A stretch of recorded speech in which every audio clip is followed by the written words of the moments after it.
Al was right. I was having fun. I was 17, and Malefic made me feel like I was something. I was podcasting with people who, in my small town, dumbass, messed up imagination, were the coolest people on earth.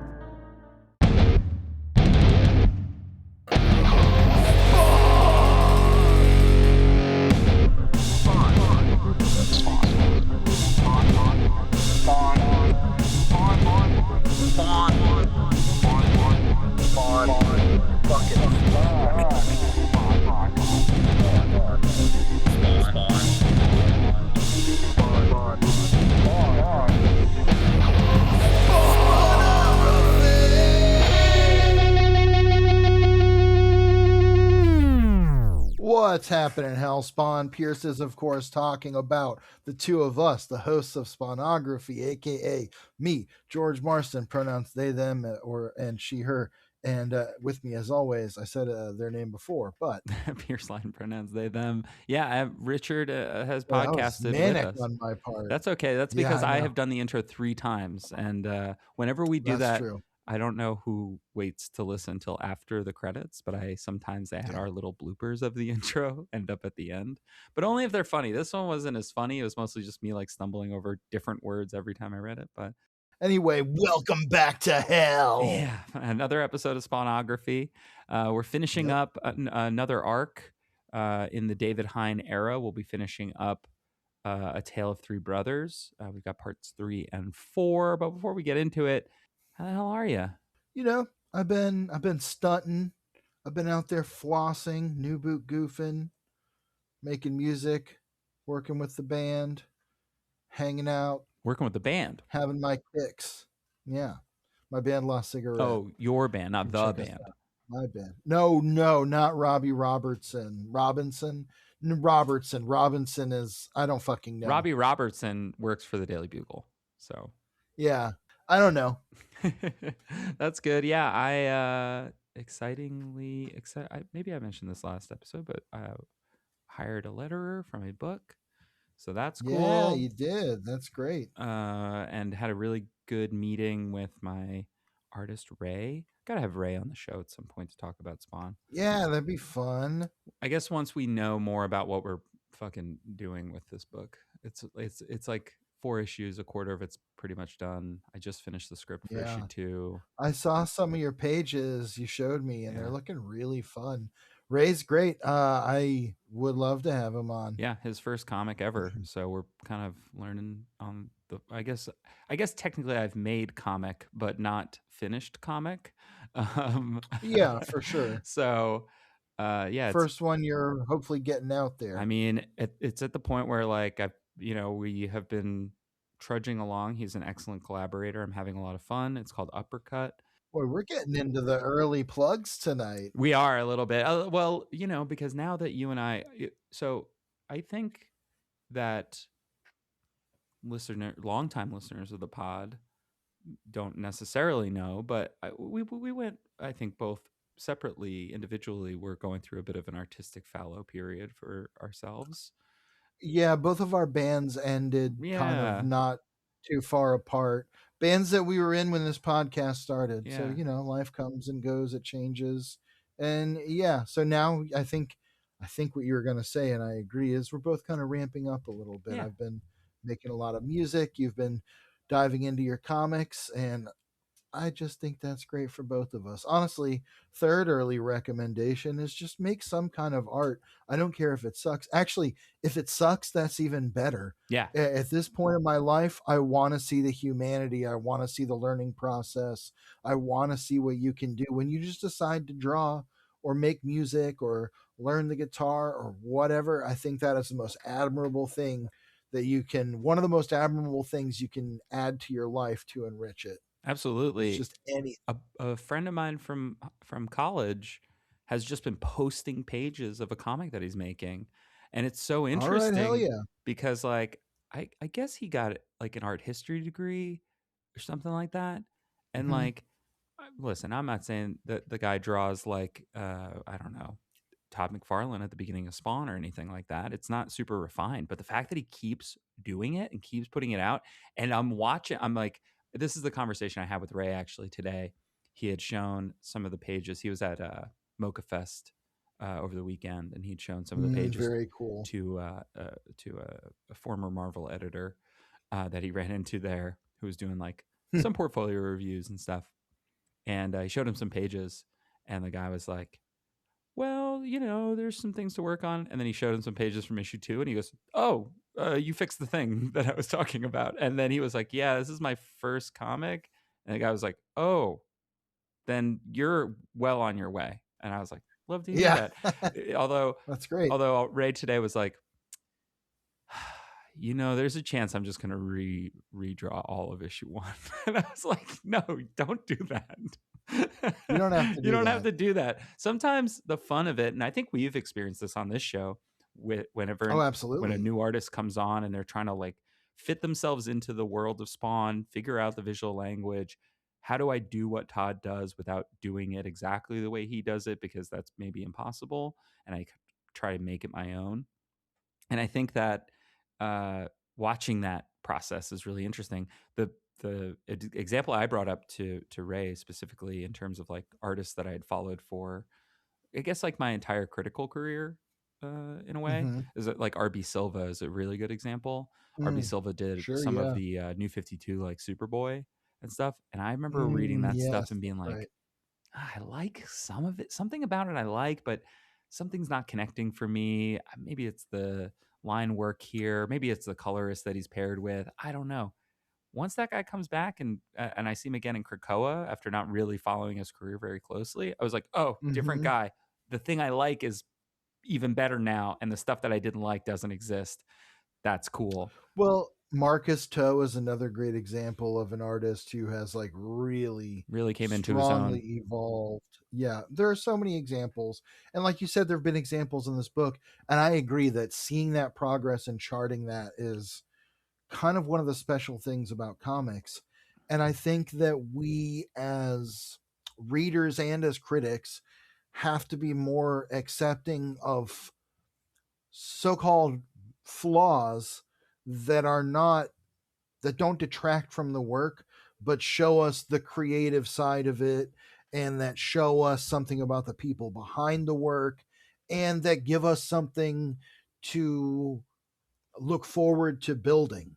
Yeah. I think that's something that's totally lost a lot of the time in comics today, is you're going to have, in many cases, 4-6 issues, and then your comic either lives or dies for another 4-6 issues, and so on and so forth. So it's so rare to see a creative team evolve or sustain growth. Exactly. Especially when, like, artists working at Marvel and stuff that are making their living on this, DC, they've got to take those 4 and 6 issues and then do the next 4 and 6 issues. And you can, like you said, chart their growth across the different, projects they work on, but you don't always get to see that across a comic. And I really like that. I think that's part of the beauty of the art form in an ongoing way. It's the same with TV, it's the same with TV, where like a show usually doesn't hit its stride until maybe the second season, like especially long lasting shows. And so I just think, especially, it cuts back to right back to what I was saying at the beginning of this, which is, it's just kind of nice to see those things now. Yeah. Well, and also too, artists typically, you don't. I said to Ray about our first issue, I said, well, Ray plays drums in a great band called Cheap Death. They have their record Sludgement Day coming out soon. Oh yeah, that's awesome. I saw that. Yeah. That's great. And I was like, listen, we're making our first comic. It's a lot like writing your first song. In a way, you're just like floored that you did it. You're just like, wow, fucking, we're amazing. Like, can you believe this? This is the greatest song ever written. And then like other people are going to listen to it and they're going to be like, I see something here, but like, needs work. And then you're going to write more songs. And like, oh yeah, and like, absolutely. That's the thing. You can't make good art without getting some bad art out of the way, and you can't make bad art without getting some of the self-doubt and sort of like your own personal sort of hang-ups out of the way. So, well, you can't learn without making mistakes. And Mistakes and flaws are, again, beautiful. It's a beautiful thing Well, it's part of the when tapestry you of the can thing. see, exactly, when you can see the humanity in it. Yeah. The obviously the thing we aren't necessarily saying is versus seeing something that is AI, which I wasn't avoiding saying that, but like, you look at an AI generated image, which it's never art. It's not art. No, it's not It's art. imagery. AI generated imagery in whatever style, be it whatever it's mimicking. And it has so many flaws. Even the quote unquote best stuff has so many flaws that if you are someone who's detail oriented, especially a visual artist in your own right, you're going to hone in on those things. And you're going to go, oh, why is that this way? That kind of connects to that's, and you notice that, but it's not in a way that a human would make that mistake. And also, too, sometimes the beauty of human mistakes that AI can never really capture, and that like is that like it might look wrong, but in kind of the right way. I don't know if I'm really explaining that right, but No, that's exactly what you're saying. That's I think I'm exactly what saying I what was you're saying, saying in a different way. But which is there are flaws that people make that it's like if you look at golden age comics, you know what I mean? The early superhero comics and stuff when the art form was really just being developed in its, kind of Western modern form, you can see that they still hadn't quite figured out things like perspective and proportion and like, you know, uh, fluid storytelling. And so you can still see the beauty in it though. And you see the craft of the thing coming together and you see the hands that made it. You see the hand of the artist in it. You see the hand of the writer. You know that if it's bad, it's because someone made a bad thing that they cared about. I one of my favorite examples of this, speaking of older comics, is Stardust the Space Wizard. that was what was on my mind is exactly that. That's like the Ed Wood of comics Yeah, it's basically. like It's it's like wrong it's terrible. and bad, and But you like look at it and there's a charm to that wrongness and badness. There's a logic to it. yeah, And there's an appeal to it because of that. There's something in, maybe I've talked about this on the show before, but I think that you can have the opinion, and sometimes I have this opinion on some level for sure. You can have the opinion that actually the bad things are good and the good things are bad sure, if you have an interesting perspective on it, sure, if you have something to say in that. And I think what we're saying about Stardust there is the same thing. It's like, well, it's almost outsider art. yeah, It's all it's it's a window into a creative mind even more than necessarily a like full on product. yeah. I mean, listen, thinking the thing that's bad is good. For what we talking about Spawn, talking about the image, an image founder. That's the argument for Rob Liefeld all the time. The argument for Rob Oh yeah. Liefeld's art specifically Yes. is always, hey, this guy broke the form by doing everything the way nobody would do it because it would break the rules. Well, and you can see a lot of the time that he's not. He calls out Liefeld has called out Kirby as his like Yeah. biggest influence, Jack Kirby, forever, Yeah. forever and ever. And I think that there's a logic to that, especially in the sense that in many cases, Rob Liefeld has not been detail oriented in his work. He has been very oriented on like, does this look cool on the page? Is the person who's reading this going to get this? Can this get me to the next page? Especially because God knows his scheduling shit, Yeah. gets out of hand. Yeah. But especially those early Liefeld days, early X Force stuff in particular, you can see that instinct. J.R. Jr. is another guy who, John Rita Jr., at this point, the act is a little tired, I think. Yeah. But there was a high point for him where his art was very much, again, like get the pencils that need to be there down, pass it to like Klaus Janson for years and Is years. the end And is the end for JR Spider-Man the first time? like not the first time, excuse me, with JMS? Is that like peak? His work on that is good. I don't like those comics. I think that Kick-Ass actually is That was really going to be kind fucking of my good. follow-up is like, okay, but Kick-Ass right is. after that he gets to do Kick-Ass, I I guess. don't love Mark Millar by any means, and I don't necessarily love that comic, but J.R. Jr.'s art is Yeah, it's fantastic really in good. that. And is The that Dean White who's the coloring. colorist on Dean that? Dean White. White. That's Yeah, what I was going to say. And Dean White just has that beautiful kind of almost painterly style to his colors, where he works so well with Junior, and I think Klaus Janson on that as well. Definitely Klaus Janson. Klaus Janson, the Because unsung superhero of Daredevil of creators like that now 80s and 90s comics. yeah, Truly one of the most influential artistic creators of 80s and 90s comics that nobody talks about. they only talk about him as in, oh yeah, he inked Frank Miller, or oh In yeah, relation to the it's people he never, inked, yeah, it's exactly. But no one ever talks about the influence yeah, that had because of the way that artists like Frank Miller and John Romita Jr. work, where they are very much doing breakdowns, yeah. pencil breakdowns, and then the inks are finishes. Do you It's not just inks, it's finishing the page. And so again, that's why it works so well with Dean White, because it leaves him so much space to fill it in with his like color choices. Dean White also does violence in a really, he communicates like Yes, very bruised and visceral, bloodied in like a very visceral. in like His a colors are very vivid. yeah. That's why that Uncanny X Force run is so great too, Oh, with I his was just thinking colors about over that Eastside today. Rebeck. I was just thinking about how I need to finish my Marvel Legends collection Hell of the yeah. Uncanny X Force. There's only a couple I need. Deathlock. Did they ever put that war out? The fucking Minotaur? They never did I toys don't know. of those horsemen, did they? They No, I should. don't think they did. That would be sick, Yeah. actually. Yeah.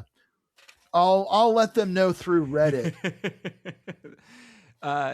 So wait, but that also brings me to another question. JR and Frank Miller are really great examples, especially because Klaus Janson did ink both of them.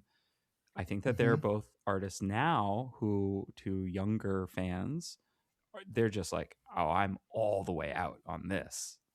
Is it that? Yeah. Is it that they don't have that close collab? Frank Miller is really the especially one, because I'm pretty sure he inks himself at this point. He does, and if you see his like variant covers, it's The always Turtles the one's same good. exact pose.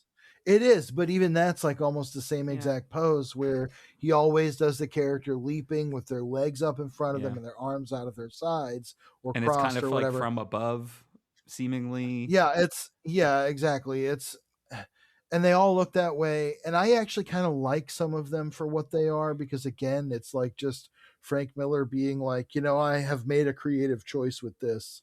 At this point, Frank Miller is in many ways the Nicolas Cage of comics. And they kind of, I mean, for real though, the same thing kind of happened with them, which is that Frank Miller hit the absolute pinnacle of the industry with The Dark Knight Returns.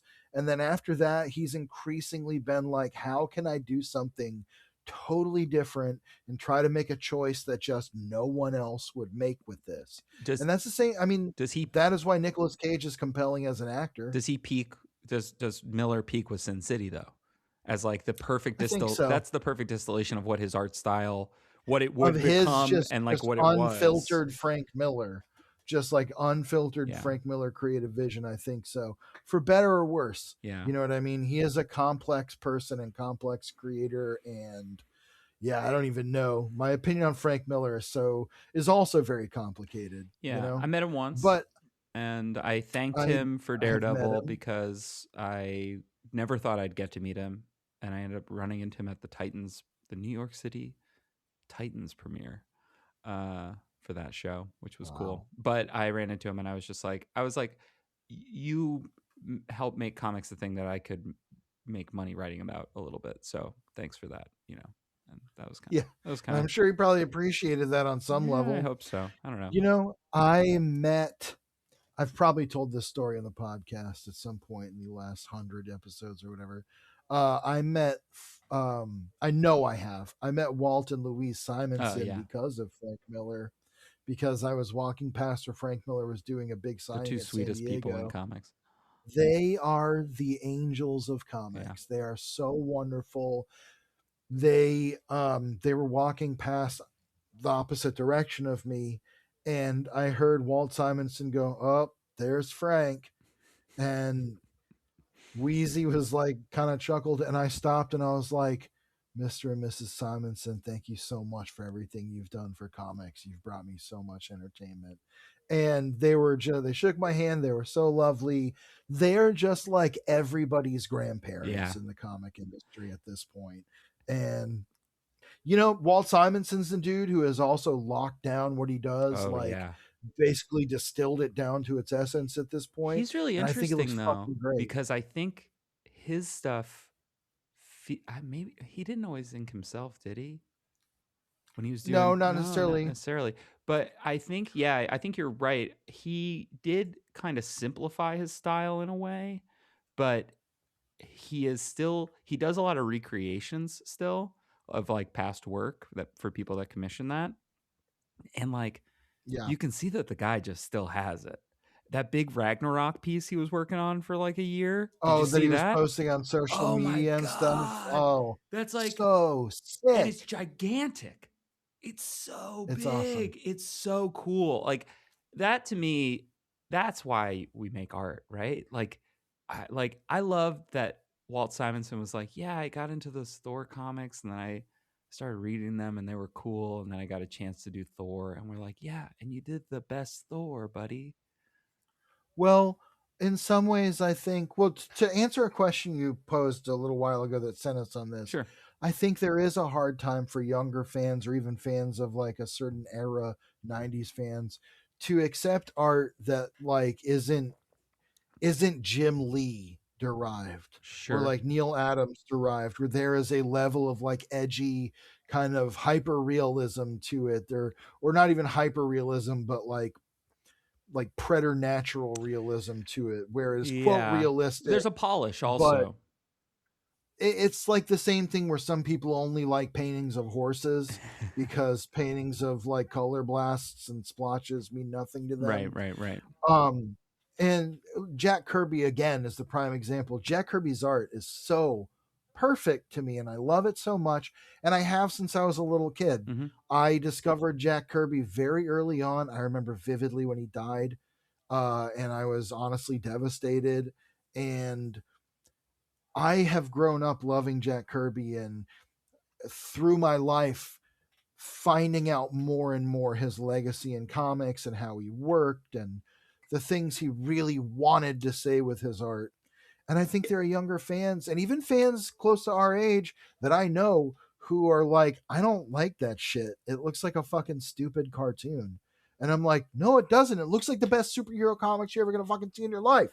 You know, I think I was such an early fan of his art because they did those Marvel animatics with Mm-hmm. like Captain America and stuff. That were basically Oh, motion, way like early the really on. early Yes, in on the ones, 60s. the I '60s have ones. some of those on I VHS. There had, was one I had as a kid that was Spider-Man and Iron Man together that I watched yeah, endlessly. like I had the Cap one, I had an Iron Man one. I think I maybe had a Hulk one, if that exists. I might be Yeah, misremembering. there was Hulk, there was Namor, there Yeah, was Thor, Cap had the best there theme was a song when Captain yep, America throws his America mighty throws his mighty shield. shield. All who oppose All his those who oppose his shield shield, must all those yield. who chose to oppose The his shield shield must must yield. yield.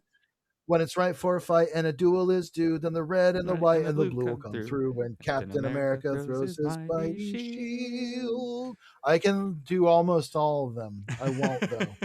I can do Thor. I can definitely do It, Spider Man. if the The people Hulk demand one. it, then we have to do it Yeah, the as the. Submariner one's the most obscure. I don't know that one at all, but He can fly through the sky. He can swim like a whale. That's the only part I remember. The Hulk one's very funny. Anyway, but I saw that and I was like, right, that's what Marvel Comics look like as like a kid, like because my Yep, dad showed me same. those. I was like, oh, that's what Marvel Yep. Comics look like. And then like obviously I got older and I was like, oh, this is also what Marvel Comics look like. But Yeah, there's so much more to yeah, this. Well, some of my first exposure to Kirby art was exactly the same thing, and the ones that were based on things that he drew that were again, like you said, animatics of art yeah, from the comics turned into sort of a motion cartoon or whatever.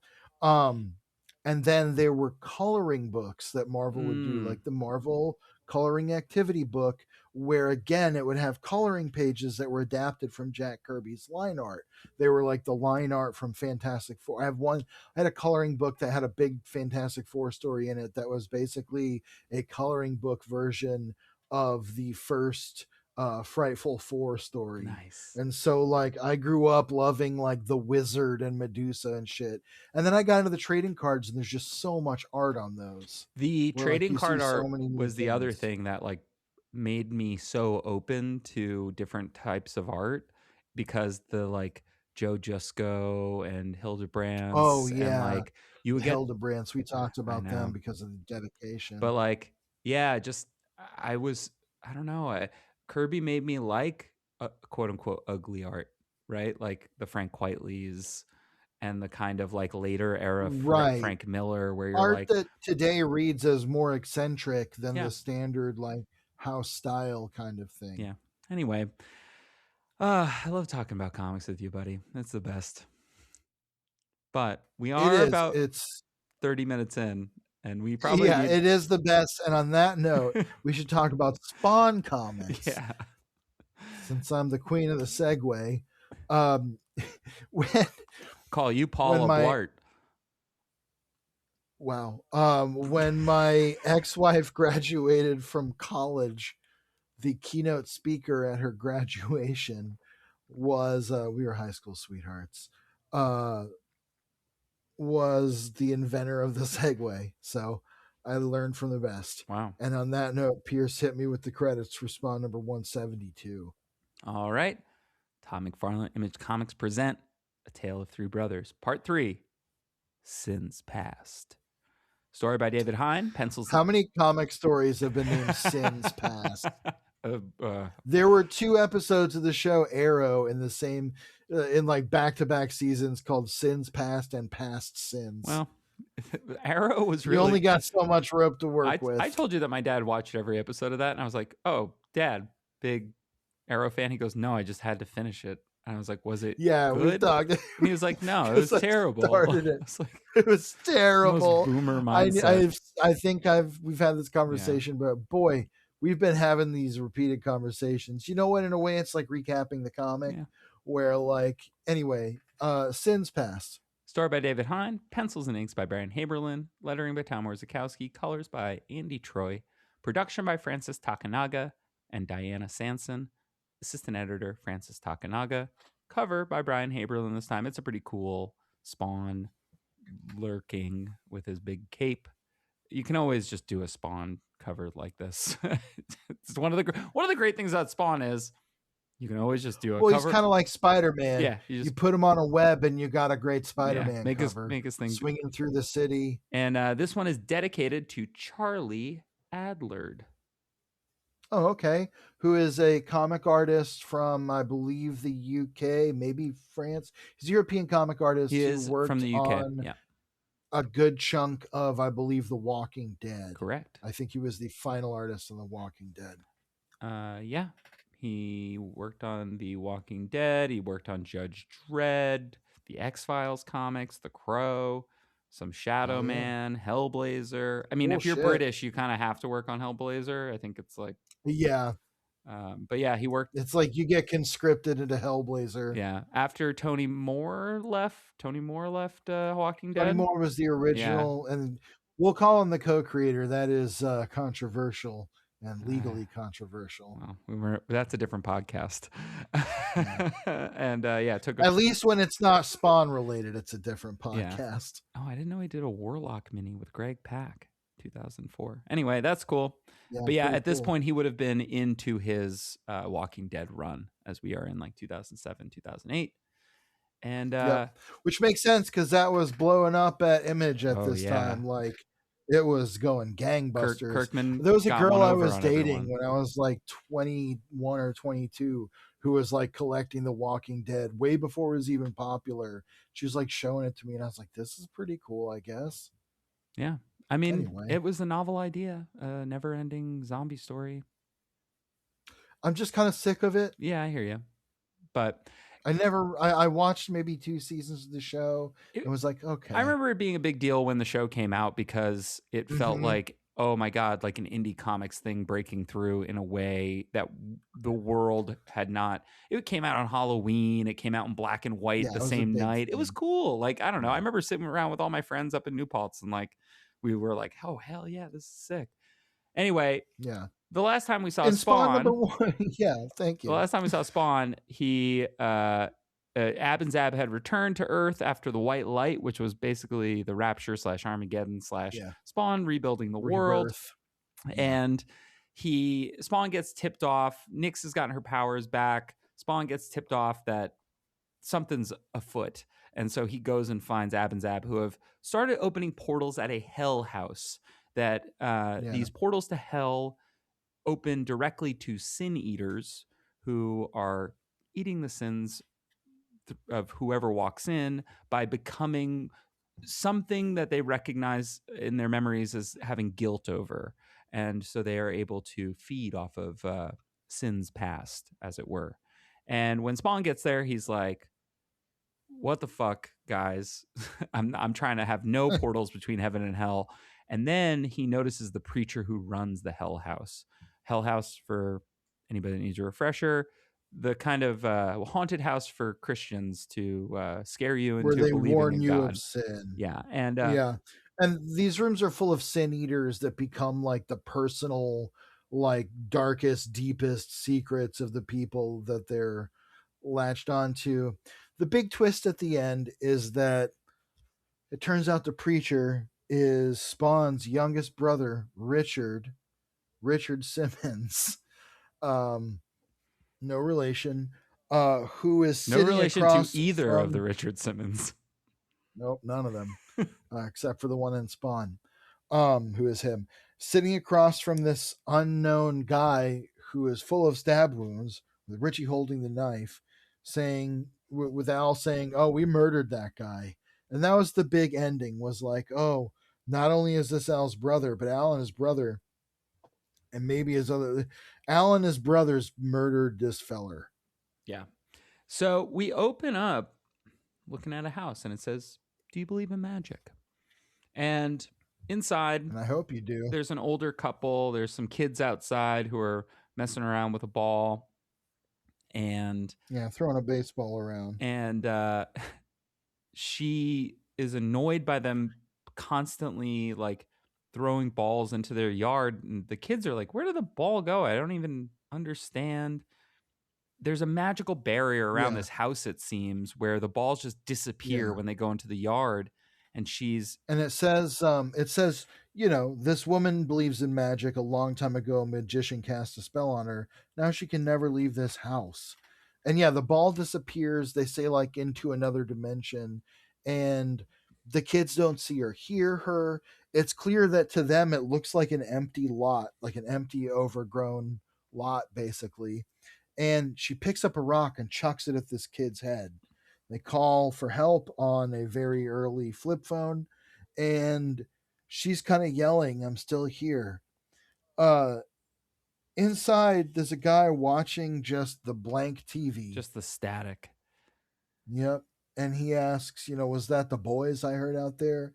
And she says, "Not yet, but they'll be back soon." And you see Al and his two younger brothers, Marcus and Richie. Now, we've met Marcus Simmons We did. before as a police scientist some time ago. Yeah. It was a very brief kind of appearance in one arc. Yeah, and then he shows up a little bit more in Curse of the Spawn and issues we haven't covered yet, or maybe ever. We'll see. Yeah, we might not go back to the old Curse of the Spawn. We'll see. But yeah, so this is the first we're learning of Richie, though. And Richie is like, "Oh my God, Al, is it really you? The devil took you." And boy, I gotta say, I just love these panels of Spawn. This first panel of Spawn leaning his face in at Richie, and he just looks so fucking horrifying. like a great Brian Haberlin rendering of Spawn's face, way less shadowed than usual, and it makes it look like you're just like, oh god, he is awful to look at, and you can Yeah. see why Richie is like, the devil got you. I also really like The way that. he does his teeth. Yeah, and as Nix had said in the last couple of issues, that the reason that Spawn feels that he's lost his power is that he doesn't have a sort of force grounding him, and that the force that grounded him before was his humanity. Now that he's rejecting his humanity, he's losing that connection, because his Yeah, powers, his magic, before they were connected to Malbolgia. We did see the and the green world. right, and the green world, and we did see the power meter go all the way to 0. Then he came back as Redeemer, or Wings of Redemption Spawn, and yeah, and things haven't really been the same, and he's frustrated. But as he recedes from his own humanity, that just it almost looks like his own head is rotting. Like it rules. It's cool. I like it. Oh, it's great. He's looking more skeletal every Yeah. day. So we flash back to Al and Marcus and Richard's childhood. We see Al doing his Al night thing. Gotham Yeah, we've City seen that a couple times can before. rest. We've seen that in flashbacks, especially around Yep. Mammon and around Spawn's like trips through hell, Yep. which will be important. And he yells, "Hey, Pop, you're home," because there's someone inside sitting on the chair. Now, again, Brian Haberlin doing great work. We used to talk so much about what children looked like in Spawn because they often looked fucking insane. Yeah, they look kind of Uh, normal here. Haberlin does a great job with these three kids, and they're playing cops and robbers. One of them's the bandit. Marcus is the sheriff or whatever, and he's got Richie tied up, and he's asking to be untied. And Marcus says, "How come I'm always the outlaw?" And Marcus says, "Because you're bad, Richie, bad." Once again, that's some 5 shadowing. Al goes inside. He's doing his Al night thing. He sees someone sitting on the his dad's chair, and he says, "Hey, you're home." And then we see the newspaper the guy's reading drop, and who is it but again Mammon? And he says, "You must be Albert Francis. I've heard a lot about you." The kids come inside. Al is very standoffish with Mammon, who his mother introduces as Mr. Malefic. And she says she's known him since he was a student. And so he keeps coming back into their lives, and sort of, we're going to get into a trigger warning here for some mentions of animal violence. We will not be descriptive, and we will not dwell on it, but there is a mention of it coming up. There is a light mention here where Mr. Malefic teaches Al to burn ants with a magnifying glass, but also kind of manipulates Al into burning his own hand, because he tells Al, Mr. Malefic says, if you want to hurt things, you got to be tough enough to hurt yourself first. It occurs to me that with this red cape on, he looks a little bit like Tetsuo Yeah, from Akira. he absolutely does. Especially looking at his arm like that. Yeah. Yeah. Huh. Until you said it, I didn't really clock it that way, but that does make a lot of sense. The If you are wondering about any of the origins of malefic, it is kind of a word used. Right. Well, it's related to like Yeah, malefaction, like malignant influence. malignant. We have a Martian Manhunter character, There's also Maleficent, of of course, course, which is similar root. and there's a malefic skin for Spawn in Mortal Kombat 11. So That's there you go. awesome. And of course, malevolent is Right. the other big Yeah. connected. That's the word. Anyway, so their dad comes home. He's a traveling salesman, and every time he's out of town, Mr. Malefic shows up. This time, he has Al and the other kids come downstairs where he has trapped the neighbor's cat. I'm a little confused on the He storytelling on this page. Is it just that like time is passing really quickly? Yes, this is Okay. another visit. Okay. So like we see them as kids, we see their dad get home, and Malefic is gone. Gotcha. Okay, the beat And in then, between is it supposed to be like says time passing. Got it. Okay, that's fine. Mr. Malefic turned up every few months. He always seemed to know when Papa was away from home.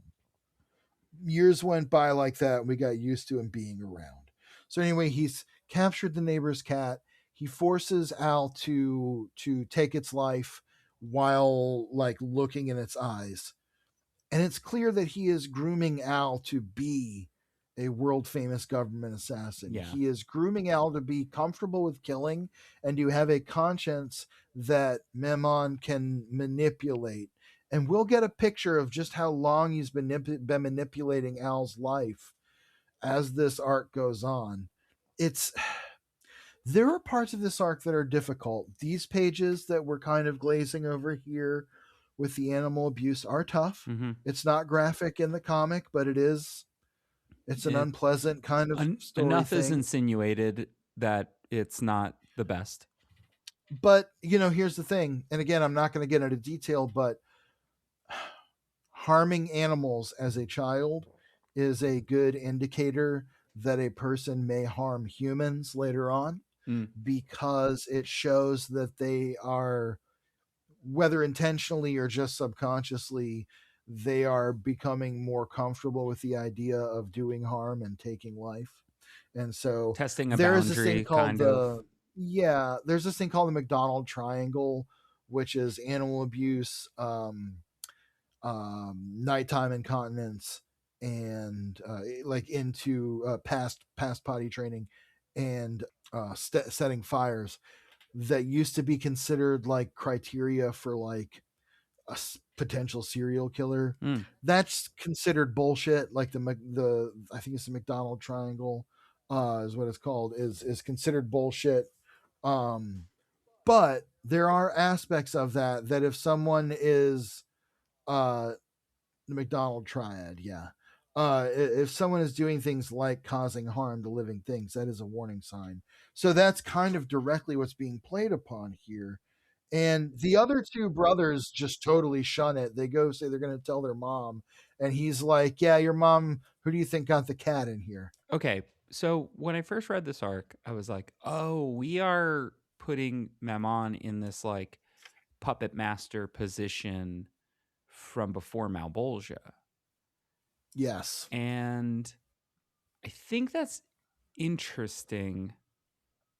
Is this the book or David Hine or Todd or editorial in general trying to be like, fuck, we really do need to figure out some sort of like original sin type of thing? Because given what we know, which is that Al isn't long for the book, is this too late? No, I mean, I think you got to bring up stakes somehow. And having it be that, oh, Malbolgia wasn't even the real threat.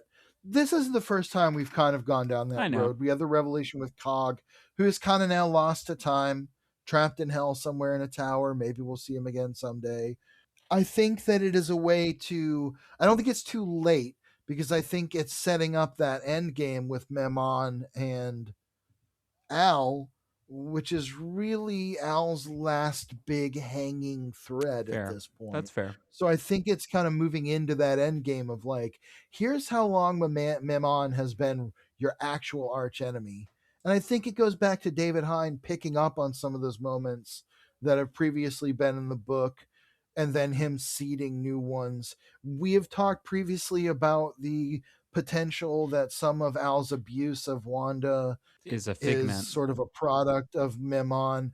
It seems very strongly that whether it's a figment or not, it was Mammon's manipulation of Al that caused it. Because throughout this, what's happening is Mammon is very clearly grooming Al into violence. Right. Now, he disappears for a number of years, Mr. Malefic / Mammon. He comes back in 1980 when Al is home from college. Now, I think this points to a slightly sliding time scale, because Al would have been, originally he died in 1985. And so I don't think he would have gone from college to world famous government assassin in 5 years. He died in 1987, but yeah. same point still 7 still years. stands. Sorry, 7 Point years. Still stands. That's right, because it was 5 years after that he was gone. That's why I had 5 in my head. I'm numbers dyslexic for real. Yeah, so I think we've talked about that. It's just a necessity of comics when you establish a year that at some point you've got to move forward. I think that's the sort of dumb thing that this does is establish any years. It just shouldn't never have mentioned years. I think it should have been like kind of when we were necessary. kids and when Al was in college. Al came home from college, yeah. And we just assume when it is from the fashions. But speaking of which, Mr. Malefic here looks a lot like the Beyonder in Secret Wars 2 in his white like leisure suit. Anyway, Mark starts saying he's going to tell their dad about Mr. Malefic, and their mom says, "No, you can't." And Marcus is like, "It's not right him being here. It's never been right." And his mom says, "Mark, if you know what's good for you." And Al kind of steps in and says, "Don't worry. He's not going to say anything." So outside, while this is going on, Richie is sitting on the porch with Mr. Malefic, who offers him cocaine, takes him into his limo and drives him around. He comes back drunk, and Al and Marcus are both there waiting for him. They kind of quarrel. Al says, Marcus says, "Al, he's stoned. We have to straighten him out before school starts back." And Al calls him a self-righteous prick. And he says, our dad thinks he's free because he drives in a car, but he's a slave to the people that send him all over this country selling garbage. Interesting. It's an interesting perspective for Al to give there, because that's kind of exactly what his fucking job's going to be. Except that instead of selling things, he kills people. Yeah, and that's exactly what it is. And following those orders, that's the other thing that he's being groomed to do by Mammon here is follow orders. Yeah. Follow Mammon's orders while thinking that he's making his own strong-willed choices, which also happening to Richie, but Richie's being manipulated into drug use. If you think about it, that's Al's entire life. Yeah. Also, that's Spawn's entire life. Feels like a lot of what's just happening every day in reality right now. Yeah. Yep. Reality's bending around us in an uncool way. Yeah. Anyway, it goes on to say that Richie meets this guy named the Weasel. I do kind of love that he's named the Weasel. The Weasel. Like he's a Pauly Shore character. The Weasel. He looks like Johnny Winters. He also kind of just looks like the freak. Like they were just like, I don't know. Yeah, he does. He is just your typical, like, if you made a 90s stoner guy, he almost looks a little like Kurt Cobain. Yeah. He's just that kind of guy. So I guess 80s at this point, but whatever. And Richie's going on about how he was tempted into harder and harder drug use. Meanwhile, as he's getting older and forming this stronger and stronger bond with Mr. Malefic, who's looking more and more like Dave Navarro here, Malefic is like, "Hey, I need you to go pick something up from the Weasel," who's, of course, their drug dealer and hookup and like all that shit. And he says, "It's dangerous there. Take this knife. It's dangerous to go alone. Take this." Yeah, just gives him a sword. And it is a kitchen knife. A little while later, Richie says the trap was set, but it wasn't me Malefic was after. I was just the bait. A little while later, Marcus gets a call from Richie, who says something terrible has happened, and he and Al rush out. They get to the Weasel's place, and what should be happening except that Richie has stabbed Weasel to death. It says they were both stoned to death. He's alive. Well, he has stabbed him mortally. Yeah. He has mortally wounded him. That's what I should say. He has mortally wounded the Weasel, and he says he got me stoned. I was passed out. And when he says he's stoned, they are using heroin, although that looks like a crack pipe. Yeah. There's a lot of confusion around like urban drug use. Maybe Brian Haberlin never took a dare course. Or, I mean, because in Dare they show you what everything looks like. They go, "Here you go, kid." Oh, they definitely do. There were commercials. They practically teach you how to cook meth, and it's like what you don't want to do. Everybody in my class was writing it down. Hole. Yeah, exactly.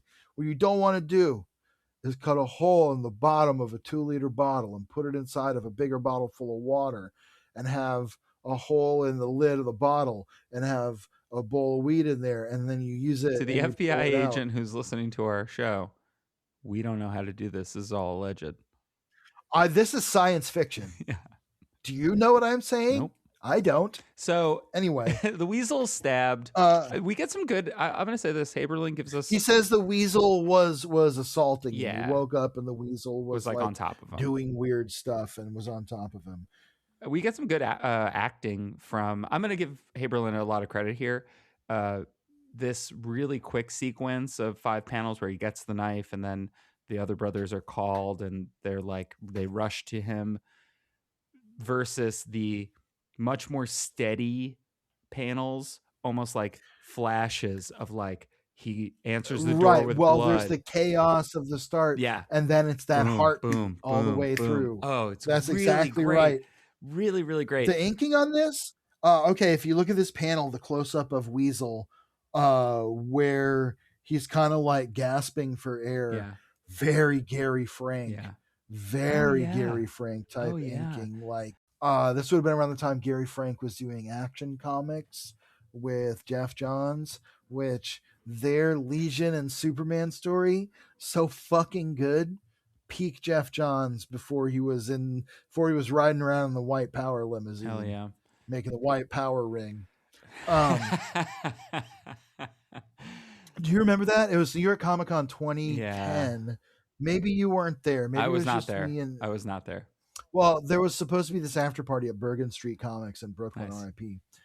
And Jeff Johns was going to be there, like hanging out and doing a signing. So naturally, enemy of the pod, David Pepos, and I, who were both reporting for Newsarama at the time, got a ride, like took the train over there. And as we were getting there, we saw Jeff Johns getting into a white limousine. And this was the year that Brightest Day had come out. And they had the White Power ring and the White Power battery. And we were joking that it was the White Power limousine. And anyway. Great. Yep. So they're arguing over what to do. Marcus is saying, Al says, don't pull out the knife. He'll bleed faster. Marcus says, we got to call an ambulance. Al is going through the usual, like, well, if we call an ambulance, the cops will come. And we'll all be in trouble because they'll think we're all here to buy drugs. Look at us. Yeah.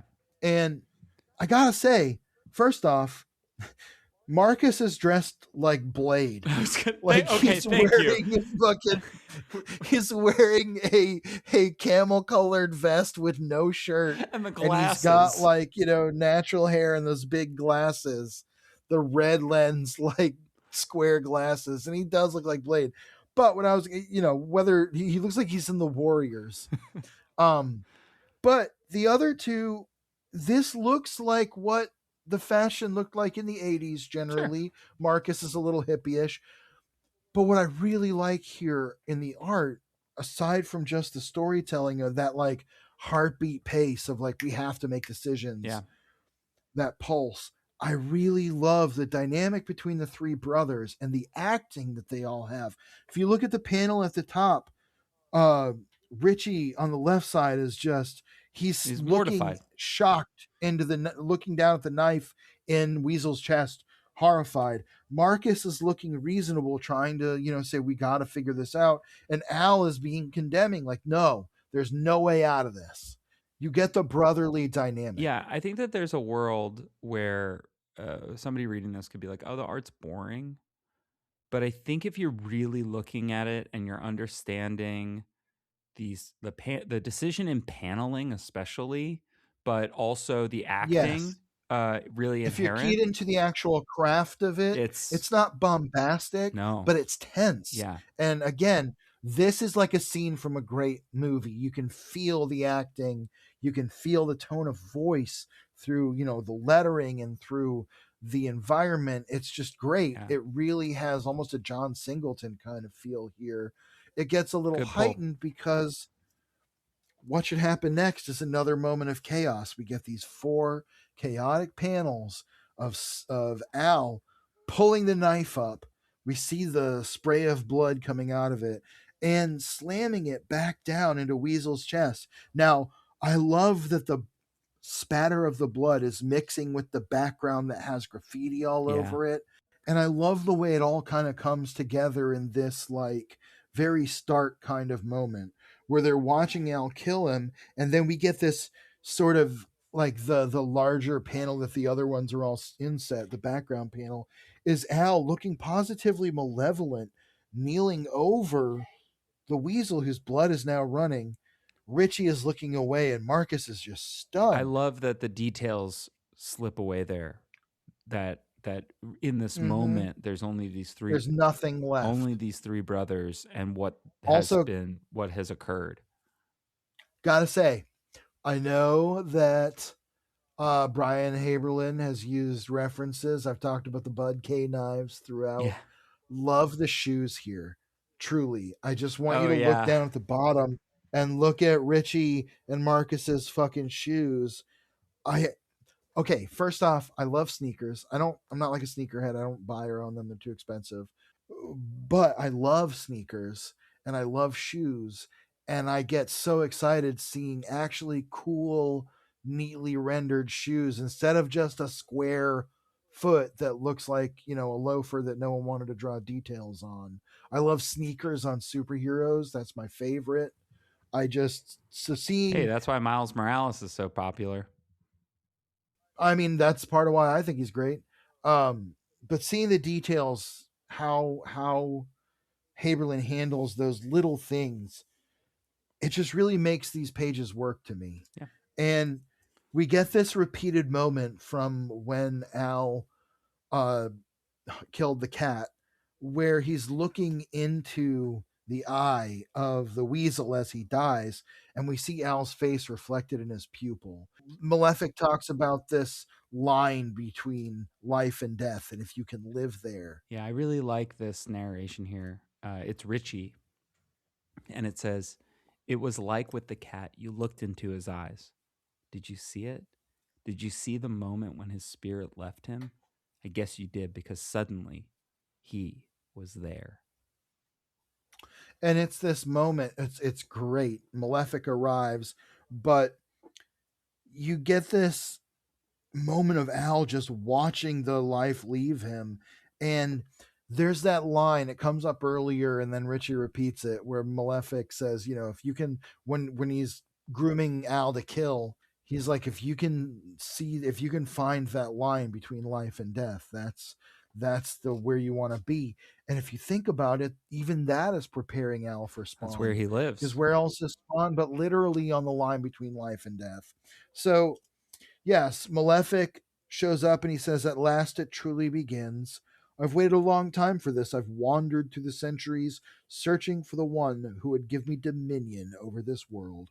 A strong man, a man who can look into the face of death with neither fear nor joy in his heart. The first time I saw you, I knew it would be you." And we get this great final splash page of Al with the bloody knife kneeling over Weasel's body, and we get Spawn looming over him with this sort of like bluish pink purple palette that we haven't seen in this comic in some time in this way, that really also sets this apart from every other panel and page in this issue. Yeah, it's great stuff. So on that note, you know what time it is. Hit me with those credits. All right. Spawn number 173, A Tale of Three Brothers, Part 4, Secrets and Lies. Has all the same credits, except this cover is by Greg Capullo. It's a really cool Al with an Uzi with his face half becoming Spawn.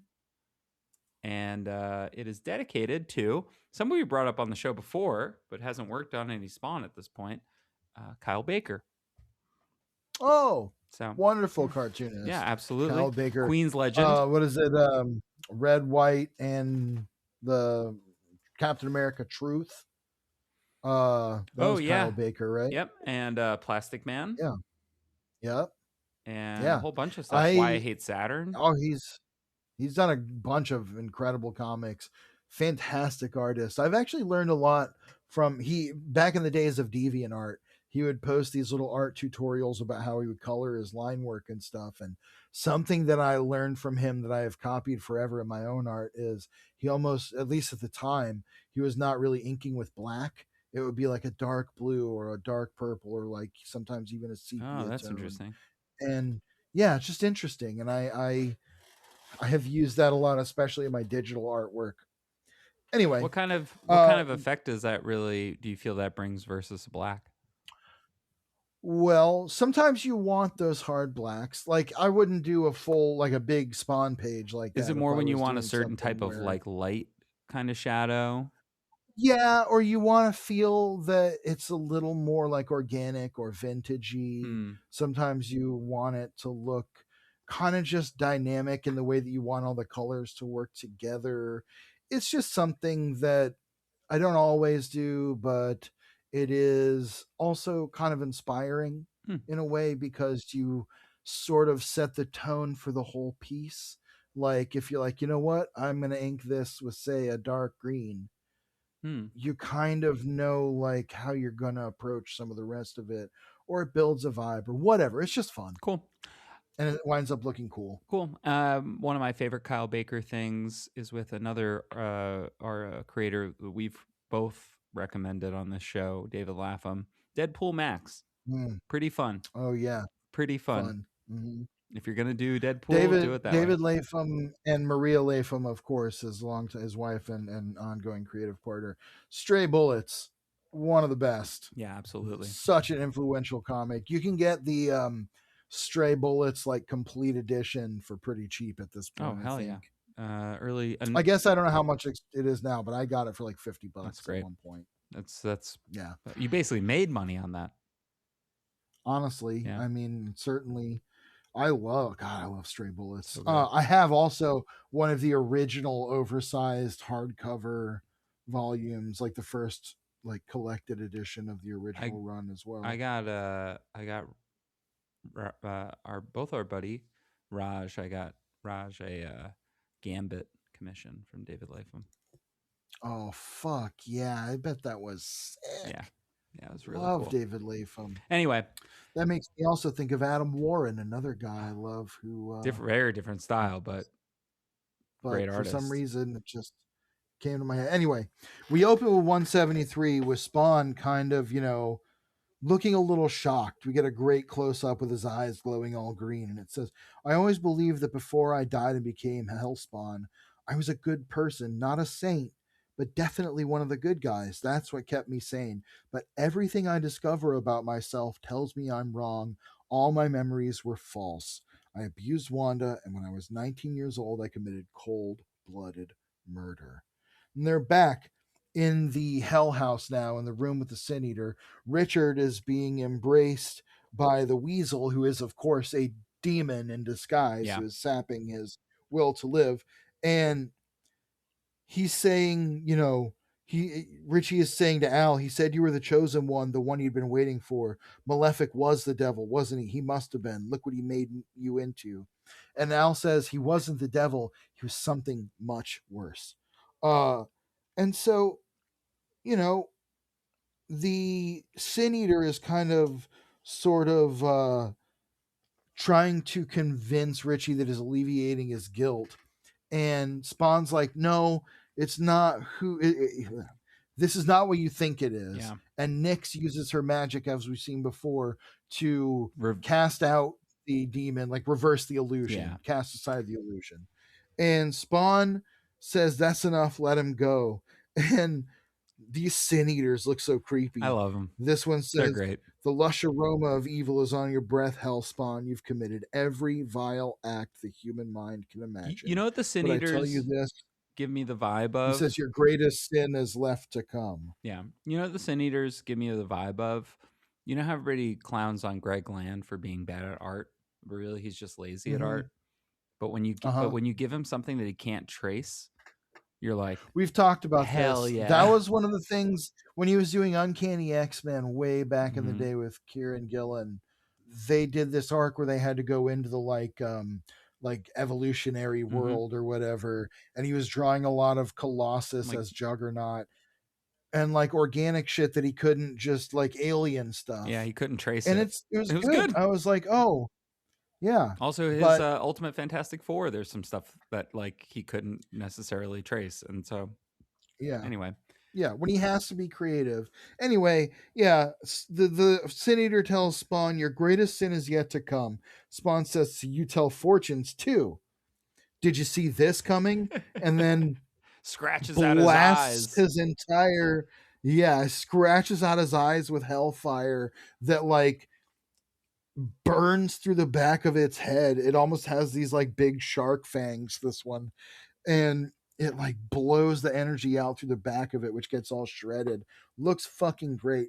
Gotta say, the colors over Brian Haberlin here, everything's working so well. They've really found their stride with the mood, the right amount of like natural palette to use versus like kind of getting that sort of similar haze over everything. It is a very refined color technique that is sort of really gaining popularity at this time in comics, because this is right after the wave of like digital, like traditional to digital has fully crested, and basically no one's doing traditional colors except for like painters. Yeah, I feel that So it has to be. I mean, shout out to Andy Troy for doing a great job. Probably a lot of pressure on him because Haberlin has done the colors. oh yeah, So probably yeah. a lot of good direction in terms because Mhm. Brian Haberlin is doing the pencils and inks in terms of what he wants exactly. You know, Probably a good I mean, obviously a good collaboration, probably a rewarding one for them, because when you get a team that can work that well yeah. together, it's so fun, and you can see it on the page. And like, again, this isn't flawless art, but Haberlin's my favorite Spawn artist in a while because it really feels modern, like closer. We were talking about art that looks old to the eye versus modern to the eye. This is getting into kind of almost what comics looked like for the next like 15 Yeah. years, give There's or there are take. also some little really subtle details. Like after Spawn blasts the hell out of the Sin Eater, he asks Nyx how rich he is. There's a small gradient on her forehead that to me that is some like really subtle coloring work. I know that this is like the drawing of a bagel of all Oh, time. no, no, no, no. Well, I get exactly what you're saying, because so often in this comic, because of when it was produced and how long it was produced, we've seen the evolution of colors from where that would have been a like very deep purple shadow on like a blue Yeah. highlighted face. No, that is a much softer gradient, and that is something that is used very effectively throughout these pages. If you look at Nyx's face, the close up of her eyes on the next page, those gradients are forming a significant part of the portion of the shape of her Yeah. face. And that is a result of computer coloring finally by this point having come into its own as a fully realized sort of mature art form, where throughout the 90s the transition was happening. It started in the early 90s. Malibu was one of the forerunners of that, and that's part of why Marvel bought them, because they had the coloring department and stuff. And so we're fully into the era where computer coloring is maybe not the best it'll ever possibly be, but it has reached the start of its like it's fully realized as an art form by this point. And so another fucking great page with great inking and great colors is the page of Nyx casting a healing Oh, spell it's really good on on Richie.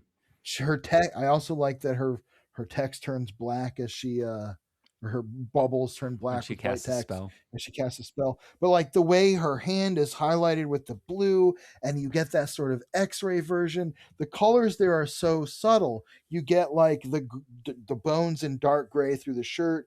You get the sort of light blue of the heart. Again, we talk about the subtlety of the colors. That looks so great, and it looks so real. It is a real unreality that looks convincing. there is a time when that would have been like a huge pop of color with like digital rendering and all this shit that didn't need to be there. And here you have just the subtle touches of it combined with like really great color theory and really great interaction between the inks and the colors. It's And it's just, balanced. it's, There's a balance to it yes, that really helps you. It looks cool without calling too much attention to itself and looking weird in the context. It's not like a weird smoke effect or a weird moon or something in a background. It is just kind of right. part of everything. And Do you know the artists Brian Ewing, R.I.P., or Travis Knight? They're oh both yeah, quite popular artists. Travis Knight is a good ongoing example of this. Brian Ewing did a lot of this, but he has sadly passed away. Where there will be an overlay of like he'll draw like say, I don't know, he'll draw some character and then he'll draw the like skeleton and overlay that on top of the image. That's kind of what this looks like throughout Richie's face. You can kind of see the bones just under the skin, and that again is a kind of very subtle touch in the colors that like there would have been a time where that would have been like just a huge gaping thing and like it would have been really bright and like really heightened and cartoonish, and here you get almost like a movie, like a special effects kind of look by the way it all comes together. yeah. So So what Spawn notices from this though is that there's no candles, there's no potions. She's not using any like accoutrement to. she doesn't need to do ritual Yeah. to do magic. And she's like, "Oh, I don't need it anymore. My magic is just stronger since." And he says, "Oh, since you got it back from Mammon," because he's And now starting they're to kind of both realize. realizing, both of them really. She like her eyes look nervous there. She looks shocked to have that realization herself. And so Richard says he's sorry, and Al says, "You've done enough repenting for one day. Just tell me after that summer what happened to our parents." And he says, you transferred to the military academy. Mark went to university to study psychology. Last I heard, he was working with the police. And I ran South America, Europe, India. I was looking for answers to what happened to us. In the end, I found God. And I was like, I know all that. I'm asking about our mother and father. So He Richie starts. says, I don't know. I've never heard from them. I never thought about them, not once in all these years. And Al recognizes this as like, this is more manipulation. Mammon's behind this. He did this to us. He fucked up our memories. He's like, I'm going to go find out. So, like, pretty quickly, what he does, he's like, Ab and Zab, clean up this mess. You're not allowed to leave until you do. And they find out that they're trapped in by a warding spell Yeah. cast by Nyx. Nyx is becoming a very fun kind of sidekick for Al She's a here. good supplement. And I like this panel of her. Zab runs for the door and gets knocked down by the portal. And she says, I've cast a binding spell. And he says, you didn't have to fry my ass. I'd have taken your word for it. And she says, sooner or later, you would have tried to walk out. And I really wanted to be here to see your face when that happened, sweetheart. That is a very MCU moment before the MCU. You know what I mean? I mean, That's it's a a very very Buffy like, kind of moment. yes, that's She's true. got a lot of But vibe. I like it. Yeah, no, hey, listen, it's the only good thing This Joss Whedon's ever done. this next page is great where if you look at it, it starts with the balance on the top right of Richie kind of against that light background. And Al is asking, will you come with us? And he says no. And he asks Nyx if the spell will stop him from leaving. And she says, no, only Ab and Zab. And Spawn says, take care, Richie, and keep an eye on those two. They aren't to be trusted. I'll get back here as soon as I can. And Richie's, kind of like, you are, Al. This isn't some kind of test. And he says, yeah, this is me, Richie. This isn't a test. And Nick says, is he going to be all right? And Al says, no, I don't think he is. And then they blink out. But if you look at how the page goes from Richie on the top right in the light to as Al starts to fade away, you get this second panel of his cape kind of wrapping around, framing Nyx and Richie on the left-hand side, melding down into the darkness of the page, finally leading to that moment where Richie is left in the darkness on the bottom left of the page where he's now transitioned from a moment where he's like in a moment of clarity down to a moment of essentially despair, and Al is gone and he's alone again. That is just masterfully done pagecraft. I'm going to argue that it gets a is just little bit beautiful. busy at the top. It's a little busy at the top. There is the bubble where he says, "Just take care, Richie. Keep an eye on those two." I'm not saying it's a perfect page. I'm not saying it's, but I am saying in terms of the layout and the craft of the page itself, and like the way it looks and the storytelling, it's great. And it is a very Mike Mignola sort of like let the shape define the page kind of thing. Agreed. So Nyx gets to where their house once was, and it's now just sort of an empty field. And there's blood on the ground where the kid got hit by the rock. Nyx mentions that violent incidents leave a psychic resonance, so it happened recently, and she uses her powers to figure it out, and she finds out that an old woman threw a psychometry. Rock. Yeah. Psychometry is the power of reading objects. Doesn't Longshot have that? I think so. I think he does. Probably. And so they kind of realize that there is a house there, and Al's mom seems to live in it, but it can't be seen and it can't be reached. But Al says, "I guess we go in," and as soon as he touches the gate, the house appears. The spell's broken. And his mom steps outside, and she says, "Hello, Al." And he says, "You recognize me?" And she says, "Of course. Come in. Your father will be so pleased. He asks about you every day." She says, "Bernard, look who's here." And he says, "Oh, please, God, no." And she says, "It's our Al, our boy, all grown up. Isn't he magnificent?" And he's like, she's like holding Al's face, like his creepy skeleton face. This is such a good horror moment. Like it truly is. Like our son's come home and he's the fucking devil. And, Bernard starts freaking out. He's like, "I could have stopped this." And she says, "What? If you'd had the guts?" And she kind of goes on to say, "This is the only reason I stayed with you. I stayed with you because Malefic told me to marry you." And this is where the story gets crazy. Yes. So Al orders, "Tell me about Malefic." And his mom reveals that back in college, she fell in with Satan worshippers called the Church of Lucifer, who actually were in touch with the demon in the form of Mammon, aka Mr. Malefic. Mr. Malefic, this whole flashback looks fucking great. Yeah, it's really cool. The way we fade to the more washed out colors with just the like orange red of the candles and his light, that is fucking great. And the whole satanic sequence looks it's very fun and cheesy in a horror movie way. It gets across exactly what you need to know, which is that yes, they're doing a ritual. Don't worry about it. It's fine. They're a satanic cult. They're doing a Satan ritual and they summon Mammon as Mr. Malefic.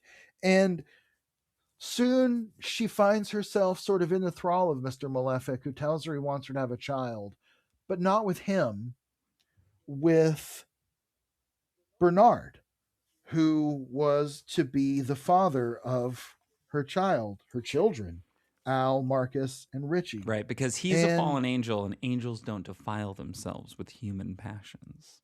Right. Well, we know they don't have junk, according to biblical myth. Yeah, that didn't stop Angela. No, she was great. She had all kinds of plasms to share.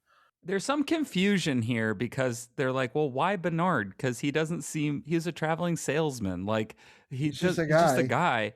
And he says, it's in the book. It's all in the book. Your great-grandfather left a journal to warn us. I was supposed to pass that warning on to you boys, but your mother was against it. She said it was an old wives' tale horror story to frighten children. We live in more enlightened times, she said. We don't need to terrify our children to make them behave. So she made me lock it away and promise never to tell you kids. I love these two panels. I was about to say, I love all these panels. I love the whole 9-panel grid on the next page where he's going into the basement. That panel of him standing up in the light of the basement, classic, going down to the chest, unlocking it, finding all this stuff inside. and he finds the little red cape that Al used to wear as a kid. He has this vision of Al as a kid wearing this red cape, foreshadowing exactly what he would become. And he says, "Oh, Al, what did I do?" And so Al says, "I've seen Malefic." And his mom says, "He said he'd come back for me. He said he'd take me away." And Al says, "He lied." His mom says, "He doesn't lie. He'll come for me." Dad gives him the journal, and it shows like an old picture, an old timey picture, and it says, "I write this for you, my children, for my grandchildren, for all my generations to come." Back at the Hell House, Richie is arriving again, and they're telling him he's hungry, or they're hungry. He's bringing them like food, wine, whatever, and taking it into the house for them. And instead of like porn or whatever that they want, it's Tarkovsky Andre records. Tarkovsky movies, which is Yes. like kind of funny. Yes, movies, not records. I'm sorry. They are looking at records in there, but no, it's the films of Tarkovsky. And they make some jokes about Russian porn or whatever. And meanwhile, Richie is, kind of sitting in his room looking at his memories and his He's Bible. kind of And reeling Malefic from what says, he's been through, right? remembering, Like he yeah, now has had these memories kind of come flooding back. He's seen Al again. Al is a hellspawn. All this stuff was crazy. Mr. Malefic was much more than a figment of their collective imagination. He was this puppet master that was controlling their entire family. Richard's really having a crisis of faith also. he's asking Mr. Malefic if heaven exists, and he says, "Not one you want to go to." And then he says, "Hell is real, though," and he starts talking about it. It's pretty much what you expect: demons, pits of fire, rivers of blood, eternal torment. It's all there. And Richie says, "I belong there." And Mammon says, "Yes, you do." And Richie says, "There was never any redemption for me." And he goes on about it, and Mammon says a very cheesy thing. He says, "You know what they say, there's no justice, Richie, there's just us." Well, Cheesy for Malefic to say in yeah. this moment. But I He also says, think "Come that on, I'll take you But I down." also think he says something cheesy to a reverend the way that reverends kind of say cheesy shit all the It's time. very much a, like, yes, like a Yeah. platitude. And he says, "Come on, I'll take you down." And he shows Richie to one last door that's still left open by Ab and Zab. And he says, "I thought they got rid of these doors." Malefic says, "Not this one. This door was intended only for you. I'll be seeing you, Richie." Richie stands at the doorway, and when he opens it, he sees this, like, just corridor of, like, squirming flesh. And he has this moment to himself where he feels like a little boy. Says he feels like a little boy, lost, alone, cold. Little Richie curled up in his bed, afraid to go to sleep, fearful of the dreams that sleep will bring. Then his father is there. These pages also so great. These Yeah. panels so great. Richie pretends to sleep so he can watch him through half-closed eyelids. He sees the tears running down his father's cheeks. He didn't know until then that grown-ups cry. He remembers his father kneeling beside the bed, whispering a prayer as he always did every time he went away, a prayer to keep his children safe. And we get the text of the Lord's Prayer As he as he just steps. steps deeper and deeper into this kind of hell mouth. And That is, you get these tendrils of weird, like, slimy pink hell flesh covering him, working their way up around him and smothering him, and they drag him down into the ground where nothing's left behind but just his Bible. R.I.P. and that's it. That's been the tale of three That's that. brothers. Yeah, this is, I'll get right into final thoughts. I've read these issues a couple of times. There's stuff I don't like in it. It's mostly like the trigger warning. It's most of the trigger warning type stuff where I'm like, I get why it's here in this story, but it's just kind of the kind of stuff that Do we need it? it's kind of this kind of stuff I don't need to read. And considering that we don't show it in graphic detail, yeah, it could have been a a plot It's point. not the most egregious sin, No, it's though. not. But this really puts, we've talked a lot over the last couple episodes about how we feel about who Al is as a character. He's becoming a bit of a tough character to follow and to care for, because as these things are being revealed, if they're being revealed to us as truth, which I don't think they are, but if they're being revealed to us as Or, I mean, if they are, they're direct results of Mammon's influence influence. and manipulation, but like it doesn't make you feel great about following along, and it makes these things kind of a tougher read. I do think Well, that that's kind of the way we've been going with Al true. since the Mother of Miracles is like, you're still a fucking terrible person, though, so There's go back a to the there's alley. a bit of like after school special to this arc overall. Yeah, it does kind of have I, some of I that. wish it was a little more Twilight Zoney, a little less after school special, It does try to split the difference between those two things. I think you're right. but I can understand that you only have a few pages to characterize and deal with a brand new character who we didn't even know existed until recently. So I can give it Right. a pass there. I mean, the thing that is great, I for the most part, is the art. I think it's paced so well. Oh, Brian Haberlin's carrying the book right Yeah, now. and Hine's script is fine. I think it's effective. I think it's like getting us where we need to go on some level, but you It's know, got some high points for sure. but yeah, I don't know. I'm th- I this is a it was a fine arc. I think it's definitely like a table setting arc in the sense that like we're gonna find out This will matter soon. how it matters, but yeah. Yeah. Well, and so I agree, and I think that there are two main thoughts I have about this. One is the first time I read this, I was kind of like, yeah, kind of ho hum. This is again sort of just two not necessarily super remarkable issues, maybe remarkable in terms of what they reveal, but like secret unknown brother and history is bread butter superhero comic stuff. I mean, that kind of soap opera is all the way down. But the other side of that is reading back through it, I was like, okay, there's a lot of impact in this thanks to the art. And when we really sit down and pour over it, again, David Hine doing a fine job. I like the story he's building here.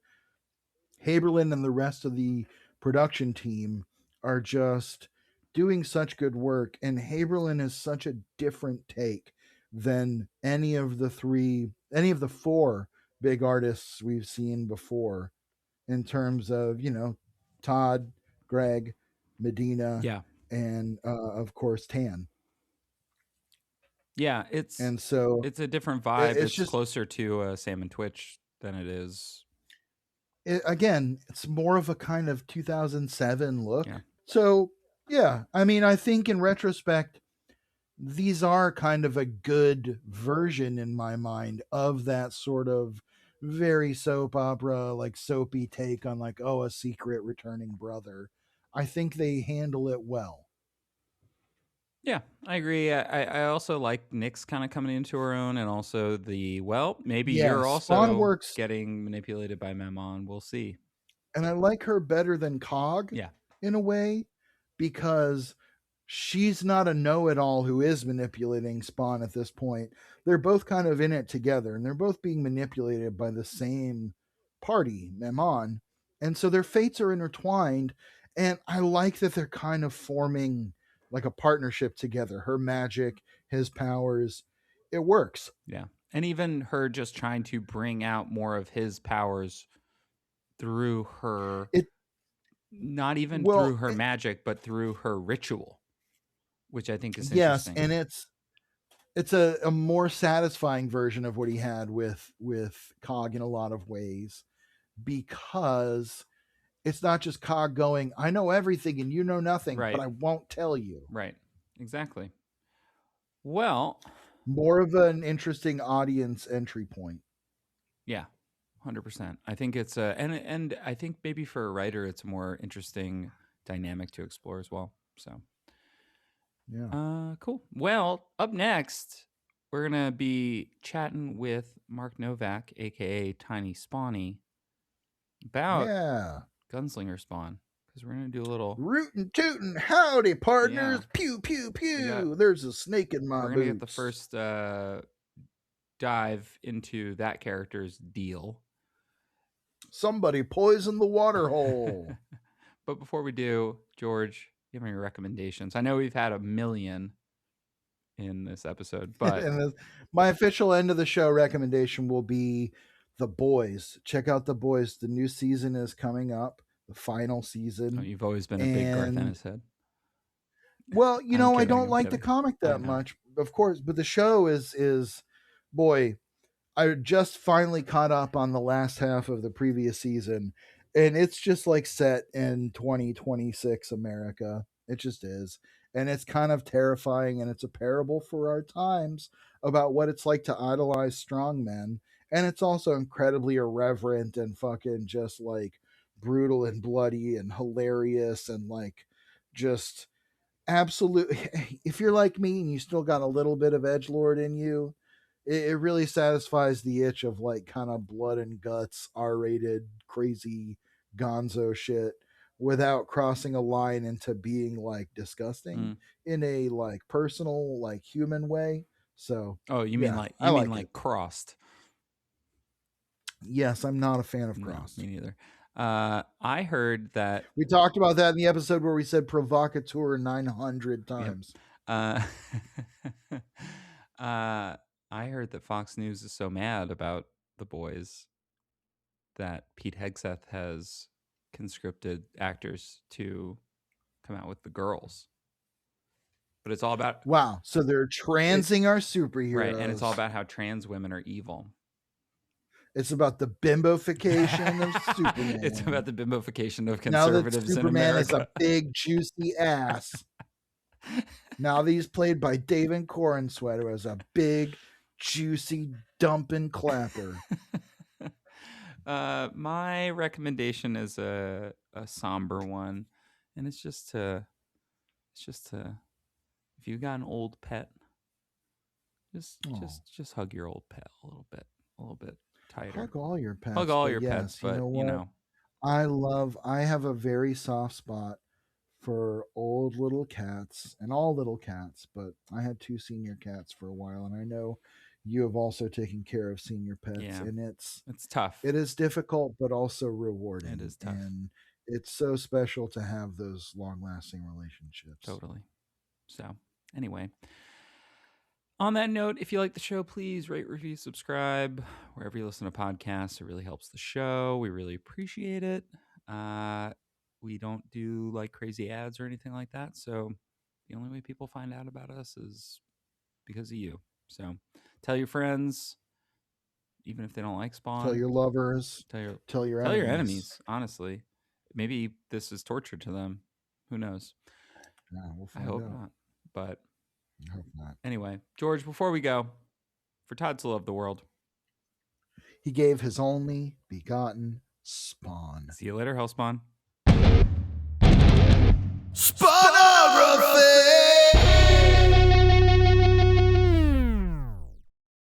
Spawnography is recorded in Athens, Georgia, and Queens, New York. It's produced by me, Pierce Lyden. Our theme music and logo were composed by George Marston. Episodes come out every Monday on Spotify, Apple Podcasts, YouTube, and wherever you get your podcasts. If you like the show, please rate, review, subscribe. You can find us on social media at Spawnography or at SpawnographyPod. If you'd like to reach out to us directly, you can do so at spawnographypod@gmail.com. Thanks for listening, and until next time, see you later, Hellspawn.